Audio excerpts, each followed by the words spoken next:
Ambassador Kenton Keith was a career Foreign Service officer with the United States Information Agency. He retired from USIA with the rank of Career Minister. At the time of his retirement, Ambassador Keith was director of USIA's Office of North African, Near Eastern, and South Asian Affairs, managing field operations, public diplomacy activities, and budget for the agency's largest geographical bureau. From 1992 to 1995, he served as ambassador to the state of Qatar. Thank you, sir, for taking time out of your busy day to talk with me. It's a great privilege and honor. Thank you very much. Well, it's good to be here with you. So what I'd like to do is start with, sir, is talking about your growing up, where you were born, and a bit about your growing up and about your parents and their influences on you, sir. I was born in Kansas City, Missouri, at the Wheatley Hospital for Colored, which no longer, thankfully, exists. Yes. My parents were both in early life musicians. My mother was a singer, and my father was a jazz saxophone player. And they were a tremendous influence on both, on all three of us, my sister, my brother, and myself. My mother particularly was not reluctant to put pressure on us to do better than we were doing, in her opinion. And I recall that sort of common theme when either of us, my brother or I, had some kind of accomplishment in school. The common theme for my mom was, I expected no less. Grew up in Kansas City, which was a segregated city. It wasn't as brutal in its segregationist policies and culture as maybe Birmingham or Mobile, but there was a clear divide between us, the white community and Black community. But in Kansas City, we had our sort of a self-contained culture, and it was a good place for us to grow up. I went to the University of Kansas, which is only 40 miles from Kansas City. It was there that I finally met some of my lifelong colleagues and friends from Kansas City, Kansas. Kansas City, Kansas for us was basically not a particularly prepossessing town. It was small and industrial and poor, but it had a Black high school that kept producing very fine scholars. And some of them I began to meet when I was at the University of Kansas. And Ambassador Delano Lewis is one of those, as I think you may know. Yes, yes. Well, let me ask you this, sir. Let me ask you this. So you mentioned your parents were into music, jazz singing. Had your parents gone to college, sir? No. Okay. So let me just follow up. So when did you know that you were going to go to college? I mean, can I assume your parents, that was their determination that you were going to go to college, sir? Absolutely. I can't remember a time when the option of not going to college was there for me. Okay. My mother was very active in city politics and eventually became co-director of the Housing Authority in Kansas City. But college was just taken as a matter of course for my brother, my sister, and me. And it was just a question of where you were going to go and how you were going to finance it. Yes. Interesting. And in terms of your parents, it sounds like your mother was, but tell me a little bit about your father. Were they your role models, sir? Well, in some ways, both my mother was a very strong influence in terms of her professional background and her influence in the city and in the Black community. My father was well known as a jazz musician, but he was he had something that my brother has and I don't, which is sort of being universally liked. I never met anybody who didn't like my father, musicians and non-musicians.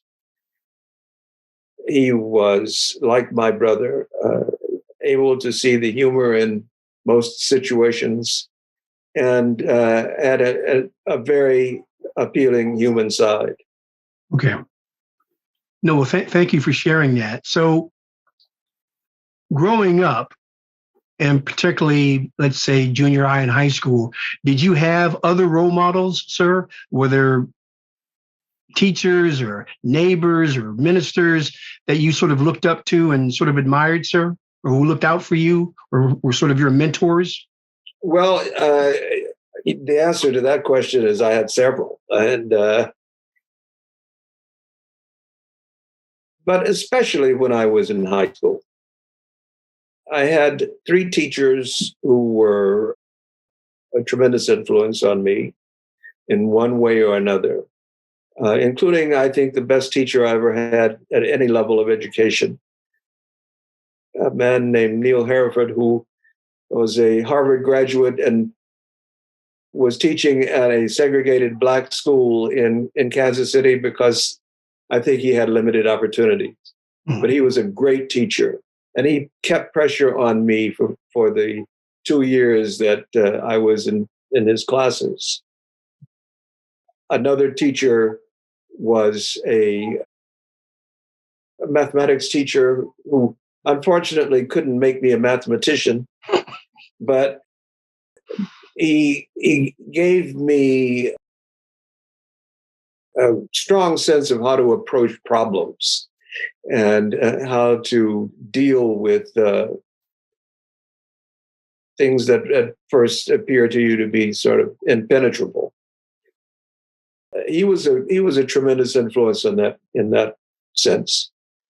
And then I had an English teacher who was a veteran, who used to talk a lot about the difference between being a Black soldier in Europe, in France in World War II, and being a Black soldier in various parts of the United States, and how he was treated. The way he talked about the foreign experience really opened my eyes and gave me the sense that being in some kind of international career was what I'd like to do. That's interesting. That's very interesting. So what made you decide to go to the University of Kansas, sir? I was on the short list for a scholarship to another school, Princeton. And there was a mix-up in the office of the counselor at my high school, and they got the wrong information at a critical moment. And so I was sort of left with no options. I was offered an entrance at the University of Missouri to be among the first to integrate that school, but that didn't interest me. But the University of Kansas, I had friends who had gone there, and and there were very important people in my life, including the principal of my junior high school, who had gone to the University of Kansas. And and enjoyed the experience. So that was a sort of obvious option, and I was happy to take it. There was also the question of the Naval ROTC. I had taken the Naval ROTC national examination, and I passed it. So there was no real question about my eligibility for that program. And they had a Naval ROTC program at the University of Kansas. There had never been a Black participant in that program. Mm-hmm. I was the first. And for the 4 years I was there, I was the only. And so I graduated and got my Navy commission on the same day. Why the Navy? Well, if you're from Kansas City, you know that the Navy is going to take you far from Kansas City, someplace where there is water. Yes. And the Navy was a great experience for me. So positive that at one time I considered making the Navy a career. Okay. Well, let me ask you this, because I'm always fascinated with the sort of what if, and I'm not sure whether you ponder that. But if you had gone to Princeton instead, do you think the trajectory of your life would have been different? Probably. For one thing, I probably wouldn't have gone into the Navy because that you don't go to Princeton because of a Navy scholarship, but yes, sir. There are some who do in the past. But I think I might very well have gone into the Foreign Service. Princeton produces and has always produced a lot of candidates in the Foreign Service and members of the diplomatic service. That probably would have strengthened my desire to go into foreign affairs and sort of ease my path. Oh, thank you for that. So let me ask about the University of Kansas. So you talked about growing up, and it sounded as if you had a sort of a well-knit community. And when you go to the University of Kansas, and you talked about the ROTC being the only Black American, what was race like at the university, sir? Well, again, I mean, there were, out of 9,000 students at the University of Kansas at that time, it's much larger now, of course, but there were only 200 or so African Americans at the university. And we had a very active and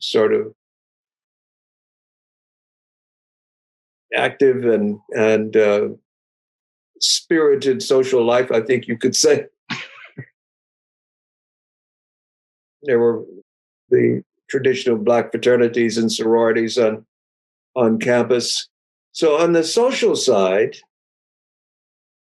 it was absorbing and positive. There was no question of us being in white fraternities or being pledged if white fraternities are getting involved in the white side of Greek life at the university. That just wasn't going to happen. Kansas was just at the end of a period of transition, university. The chancellor of the university who came to was the one who desegregated, in a way, the city of Lawrence, Kansas, with the direct threat to certain establishments that if you don't open your doors to my Black students, I'm going to compete with you on a commercial basis. And he did. So he was a tremendously impressive man. Went on, I think, to be president of UCLA and other institutions. But what I drew from that, and what I I retained from that is that Kansas had its race problem. Mm-hmm. The University of Kansas was perhaps less racist than other institutions in Kansas because of the prominence of Black athletes at the University of Kansas, and some who put Kansas on the map. And it was, there was no, the kind of brutal white versus Black environment that you had in some other institutions, particularly in the South. Okay. Or in places like Purdue. Mm-hmm. But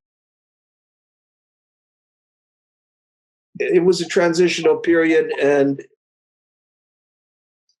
it's very different today than it was then. So I'm curious, was one of those Black athletes who put Kansas on the map Wilt Chamberlain? Obviously, yes. he certainly did. But and there was a steady stream of very top tier players. Basically basketball, but one or two football, Curtis McClinton and so on. Okay. Thank you, sir. So tell me then, when you enroll at the University of Kansas, what are you thinking about majoring in, sir? It was a time when Eisenhower was president, and he was pushing engineering and the competition with the Soviet Union in space and so on. So it was a time when a lot of people were interested in those fields, and I was too. But it did not take me long to realize at the university that really wasn't my track. And I went into international affairs and with a double major in French. And there I met very influential professors and student colleagues, which sort of cemented my decision to pursue a career in international relations. So with a degree in international relations, was there, you talked about a double major in French, did you have a particular country or countries that really sort of intrigued you at that time, sir? Well, it was a time when the colonial period, especially in Africa, was dying.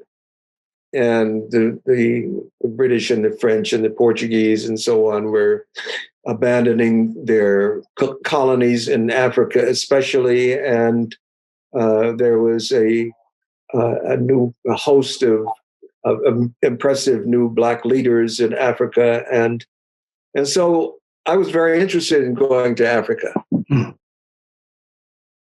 As it turned out, I never did. To sub-Saharan Africa, I spent some time in North Africa, but I got caught in a kind of bureaucratic warp because one of the offices to which I was attached had invested training in Arabic for me, and they didn't want to see that go to waste in countries where Arabic wasn't spoken. I guess that makes sense. So tell me then, all right, so when you graduate with this double major, where do you go from there, sir? Next day, I was packing for the Navy. Okay. And I'd had a good experience with Naval ROTC, and I had proven to myself that I was interested and competitive and could spend some time in the Navy as an adventure. And I wanted to travel, and the Navy was going to let me do that. One of the senior officers in the unit at the University of Kansas pulled me into his office and said, what kind of duty would you like? And I said, well, maybe a destroyer, or maybe on the East Coast or West Coast. He said, look, he said, the Navy has some residual problems. And a ward room, that is the officers' quarters where officers eat, on a destroyer is pretty small. And you could find yourself in a very uncomfortable position depending on the situation.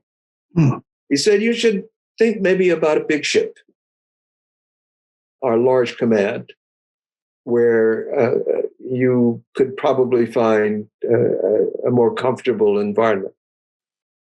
And he said, what about an aircraft carrier? And I said, that sounds good to me. Posted in California, or home ported in California. And that sounded good to me too. So I ended up spending 2 years on the USS Midway. And I had such a wonderful time on that ship. And it was a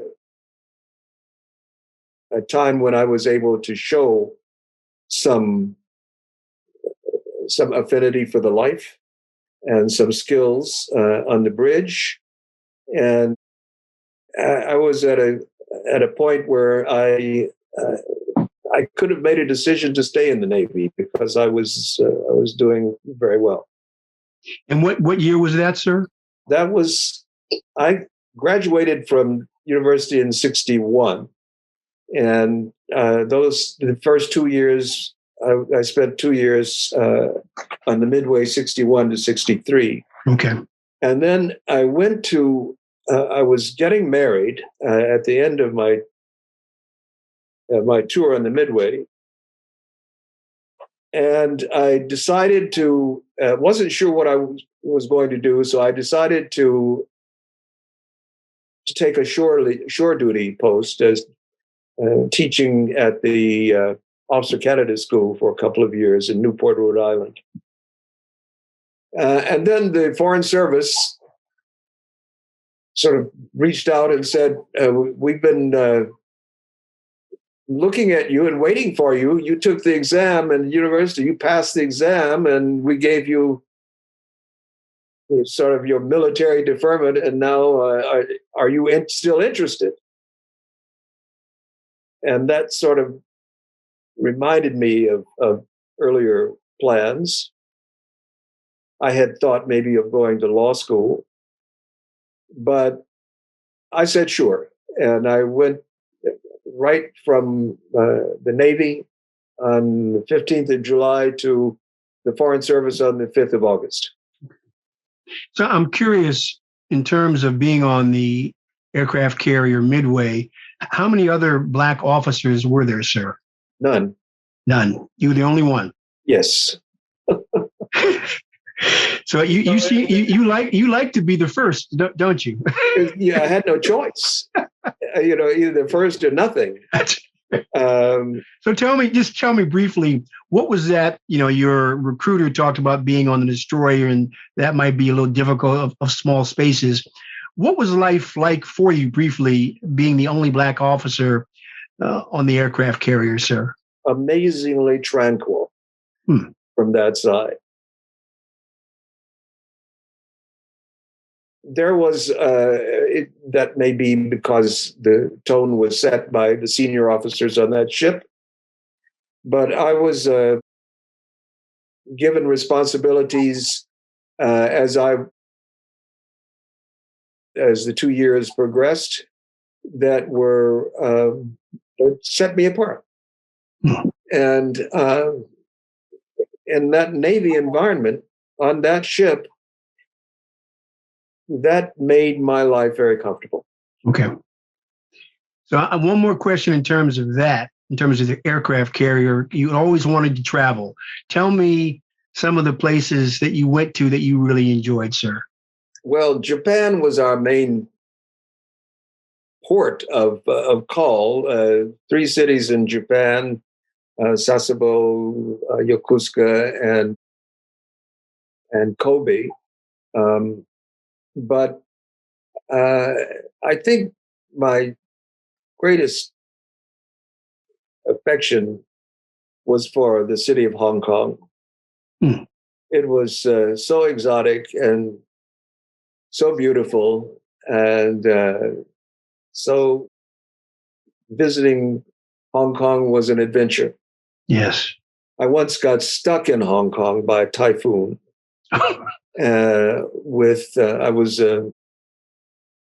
We had boat officers because we were anchored out instead of tied up to a pier.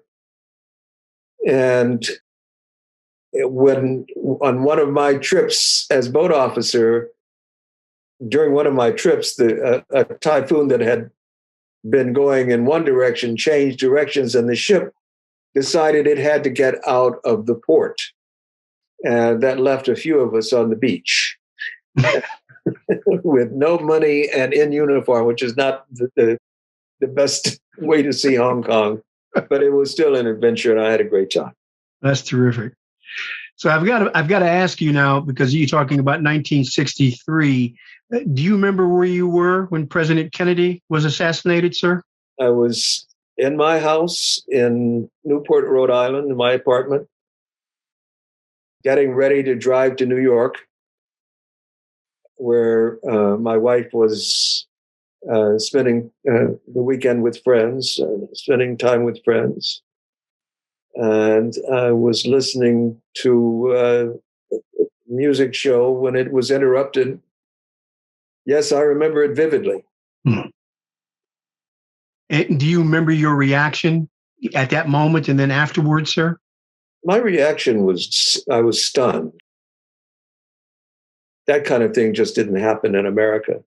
It certainly hadn't happened in my lifetime or in recent history. But after a while, you stop thinking about the act and you start thinking about the results. And that was what absorbed me in the days that came. And who authored this attack and questions like that, and who was behind it, and is this the tip of an iceberg? Yes, those were my reactions, and but like the rest of the country, one moved on. Yes. So one last question in terms of that, sir. Did you, in terms of viewing President Kennedy's presidency, did you feel that he was a president who could, advance the cause of people of color, be involved in the civil rights movement? Were you optimistic about his presidency, sir? I was indeed, yes. Yes. I mean, it was quite clear that a line had been crossed when he was elected president, a line in the racial environment in this country. I remember as early as his inauguration, when there was the parade of the military units in front of the president, the new president. There was no black face in the Coast Guard contingent. Hmm. And because there weren't any black officers in the Coast Guard. And he turned to one of his aides and commented that he wanted to see some black faces in the Coast Guard. Well, you can say what you will about a concentrated effort to change things in his early days, but I certainly think he had the will, and I think he was on the right track.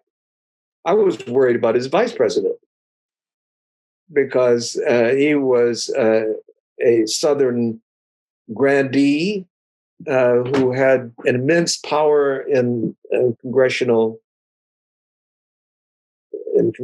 circles. on both the Senate and House side.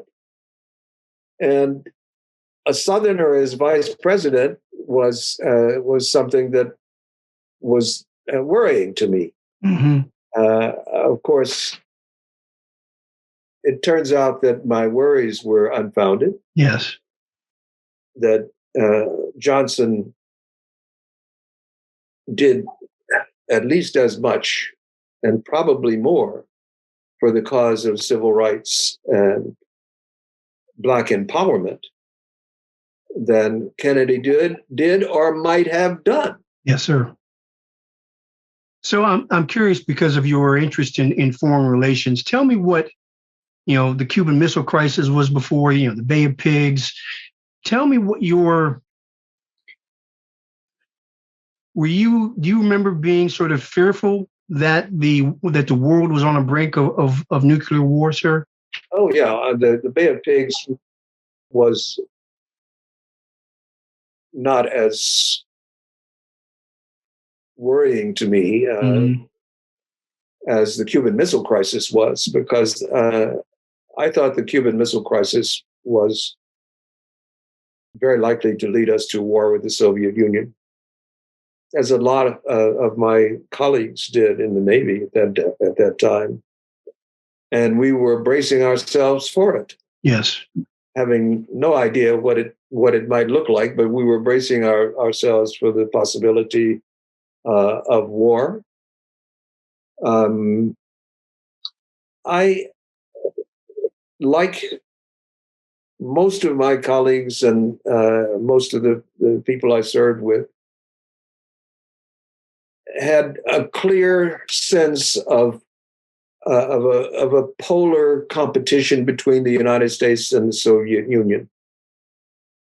That has changed, but in those days, it gave you some sort of sense of reality, and you knew who the enemy was. You knew what the threats were. You could focus your attention in those directions, and so I was extremely sensitive to what could happen after the Cuban Missile Crisis. Okay.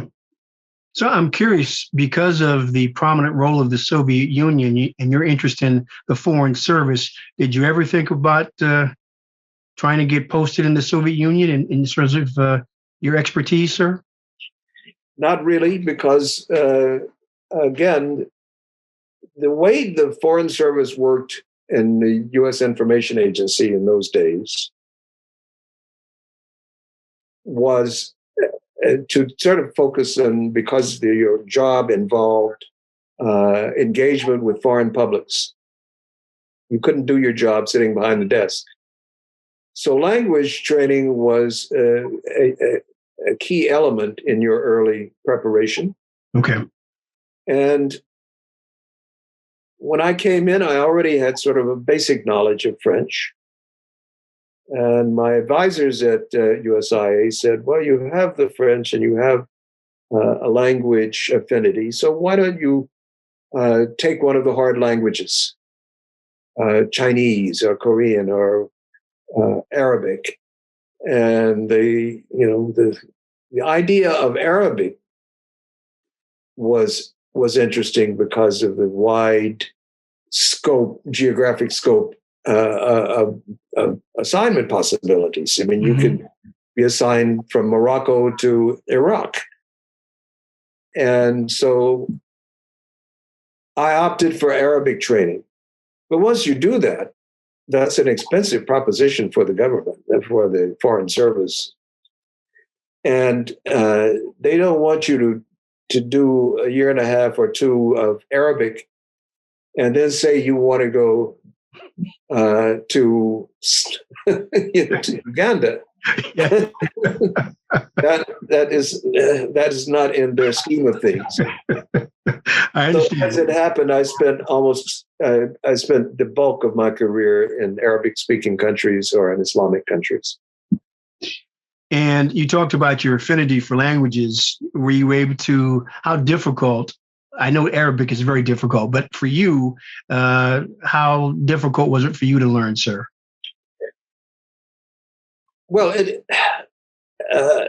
I didn't find Arabic difficult as a language to learn, but what is difficult, of course, is to accrue all of the vocabulary and the different idioms that are used in everyday Arabic speech. That's something you have to acquire over a period of time.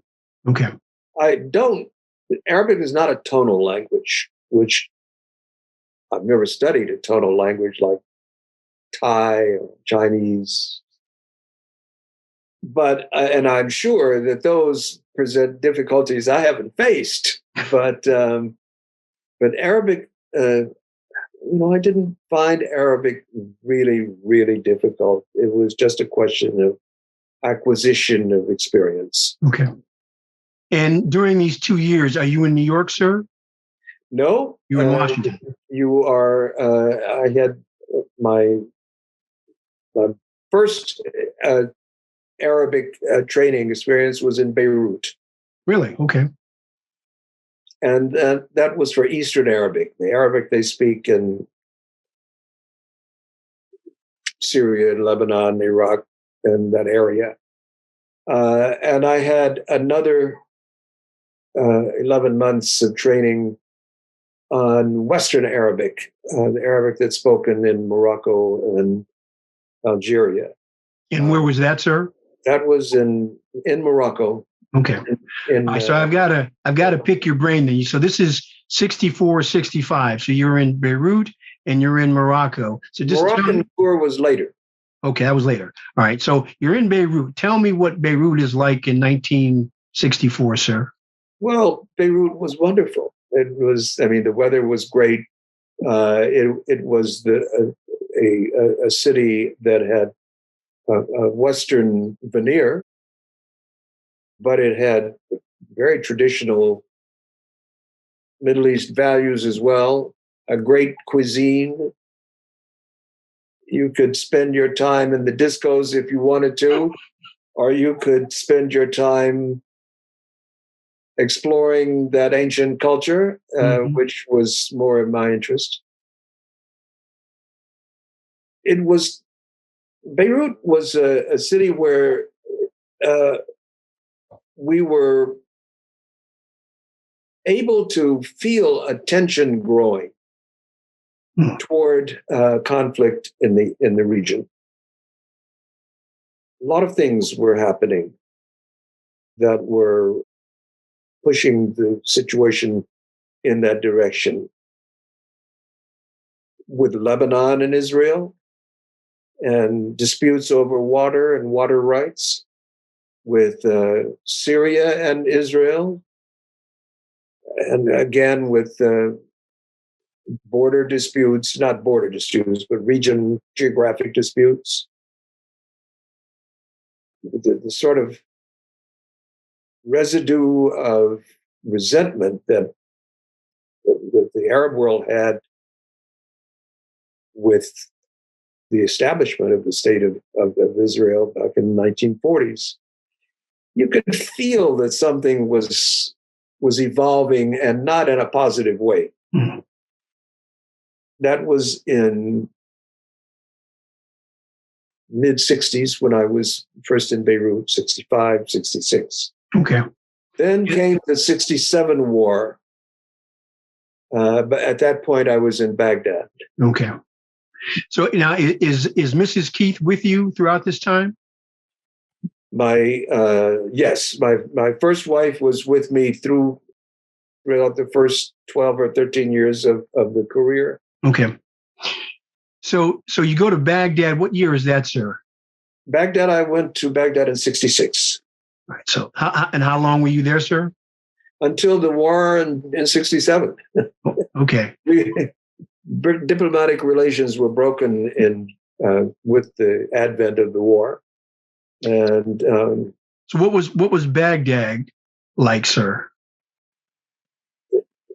I was there in a golden period. The relationship between Iraq and the United States had been horrible for a number of years, and but there had been a change of government, and there was, although I couldn't claim that they were in love with the United States, relations became a lot more normal for the time that I was there.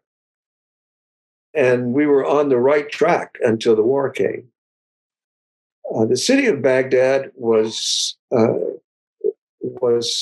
not, it didn't have the kind of ancient architecture and history that other Middle East capitals might have, because at some point invaders from the east basically destroyed the city, and Baghdad is relatively new. But it was an interesting tour, and it was an education for me in certain realities of the Islamic world, the split between Shia and Sunni Islam, for example. Yes. So I'm curious, there are two questions. During your time in Beirut and then in Baghdad, how many other Black Foreign Service officers are there? And do you encounter any other Black Americans in and out of the Foreign Service in both of those places, sir? No. I was the only Black diplomat in Beirut and in Baghdad. And there began to be, in that period, more African Americans in AID, in development assistance projects. And there began to be a greater intake of African Americans in the traditional Foreign Service. That was a struggle. It is still a struggle. And lots of effort has been made and money has been spent to try and make the Foreign Service look like America. And the situation is very much better than it was when I came into the Foreign Service. But there was little presence of African Americans, and certainly not in the Middle East. I'm curious, how did, it sounds like you had a wonderful time, especially in Beirut, but tell me the local population in Beirut, and then they're in Baghdad, how did they, once they learned you were an American, a Black American, how was that like? I can say without any hesitation that being a Black American in the Middle East was a positive thing.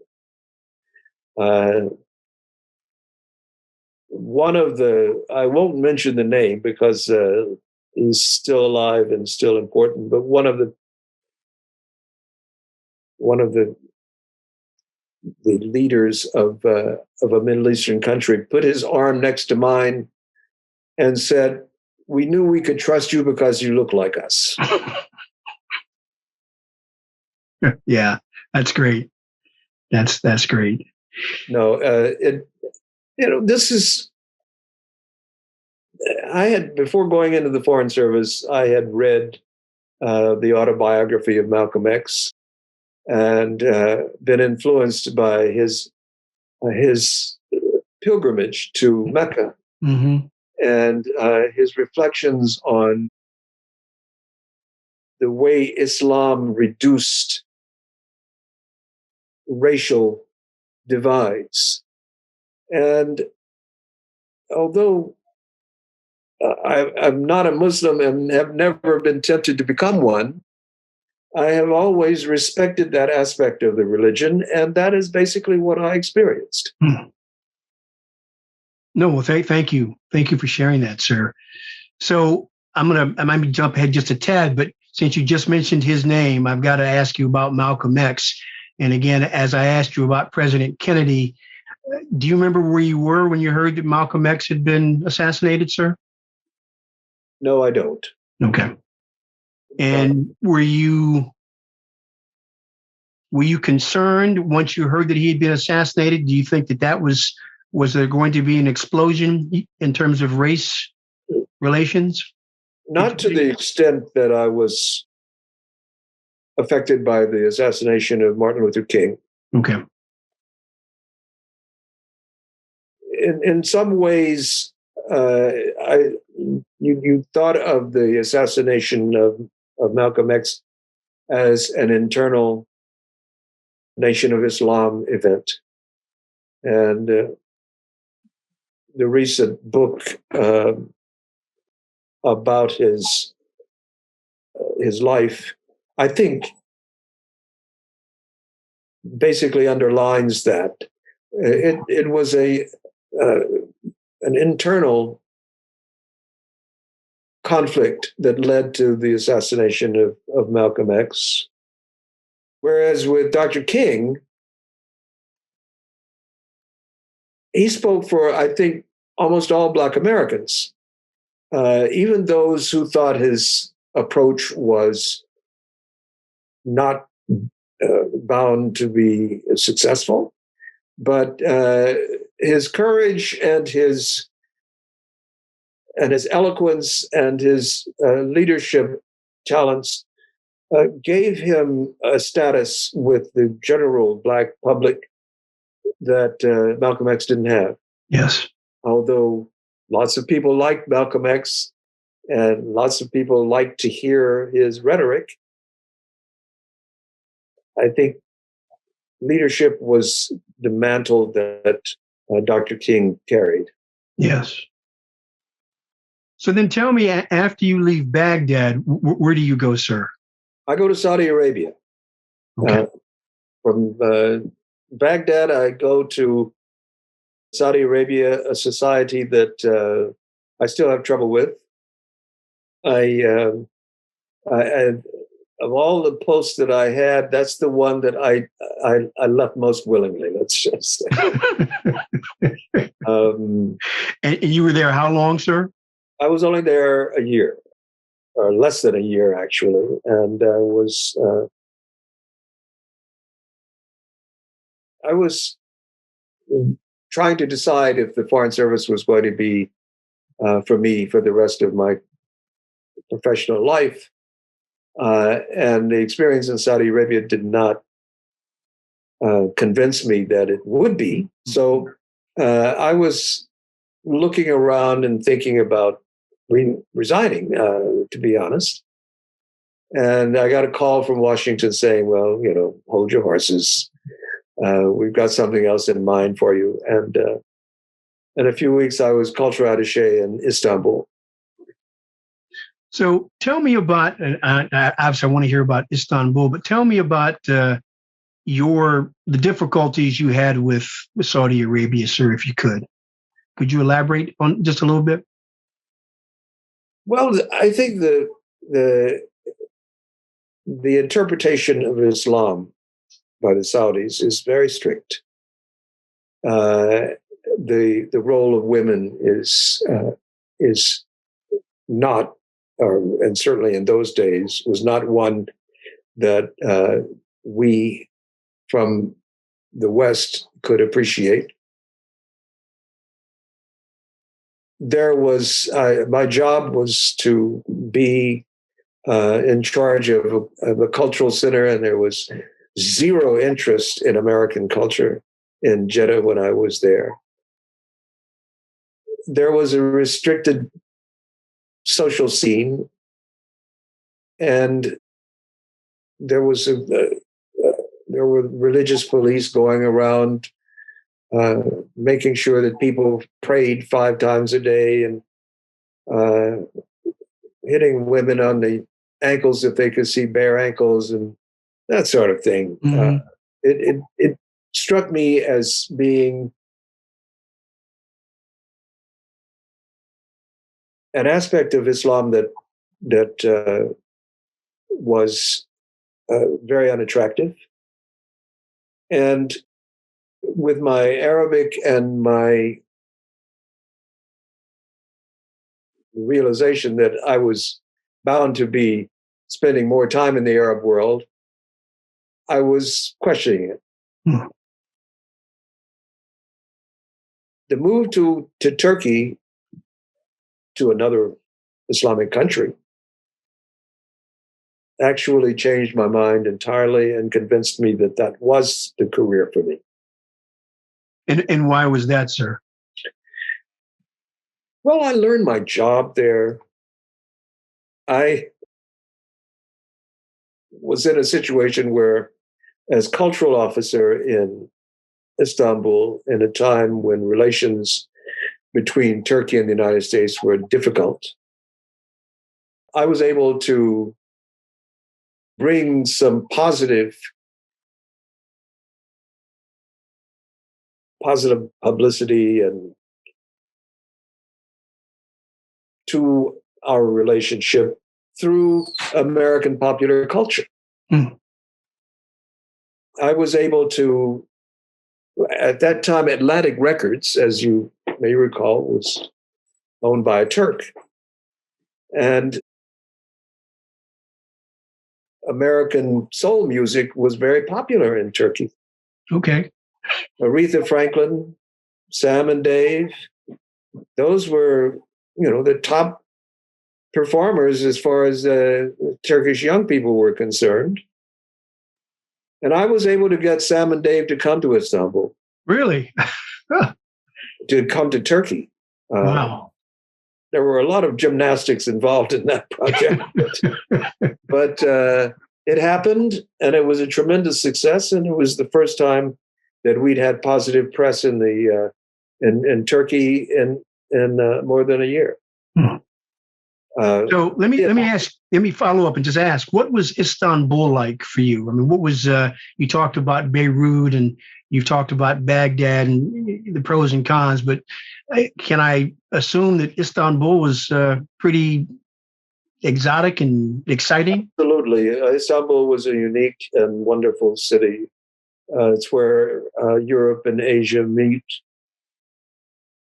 There were layers of civilization.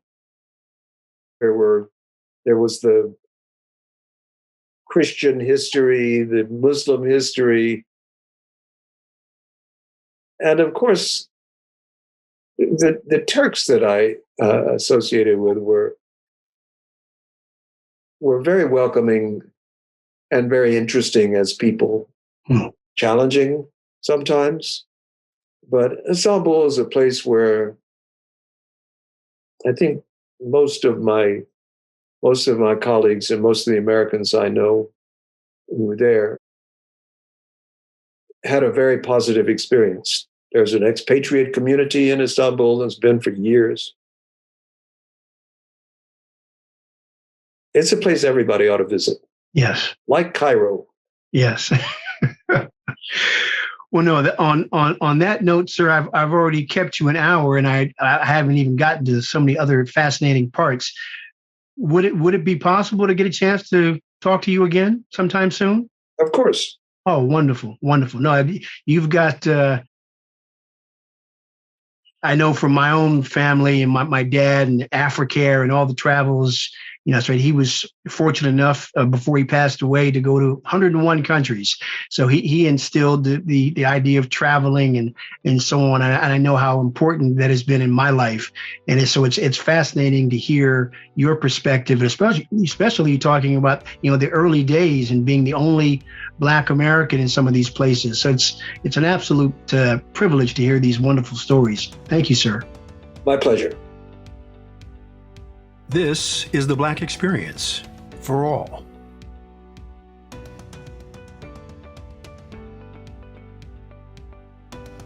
If you like what you hear at the Black Experience, please consider clicking on the Join button to support our nonprofit. I'm Adam P. Kennedy. Thank you for joining us.